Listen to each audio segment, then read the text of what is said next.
মোহতারাম হাজিরিন, খুতবা বলার সময় নাই। আমরা জানি এই ইসরায়েল অনেক দিন আগে থেকেই এই ফিলিস্তিনের উপর হামলা করে আসছে। ইদানিং তাদের হামলার মাত্রা বেড়ে গেছে। আর আমার মুসলমান ফিলিস্তিন ভাই বোনদের অপরাধটা কি? তাদের অপরাধ একটাই, যে তারা মুসলমান, তারা ইমানদার। কথা ঠিক কিনা বলেন?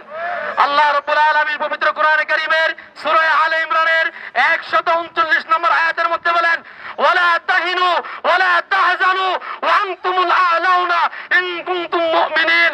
শুনো, তোমরা ভয় করো না, তোমরা চিন্তিত হও না, তোমরা নিজেদেরকে দুর্বল মনে করিও না, তোমরাই বিজয়ী হবে যদি তোমরা ইমানদার হও। কথা ঠিক কিনা বলেন? আল্লাহ নবী সাল্লাল্লাহু আলাইহি সাল্লাম বলেন, আল মুসলিমুনা কারাজুলিন ওয়াহিদ। সকল মুসলমান একটা দেহের মতো, একটা ব্যক্তির মতো।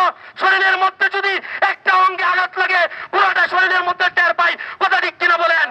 তেমনি ভাবে আমার আপনার যত মুসলমান ভাই বোনেরা সারা বিশ্বের আনাচে কানাচে যত জায়গায় নির্যাতিত হবে, নিপীড়িত হবে, তাই নিপীড়িত হওয়ার, সেই নির্যাতিত হওয়ার কারণে যদি আমার আপনার মধ্যে আঘাত না লাগে, আমার আপনার কলিজা যদি কম্পন সৃষ্টি না হয়, বুঝতে হবে আমরা পরিপূর্ণ ইমানদার না, আমরা টাটকা মুনাফিক।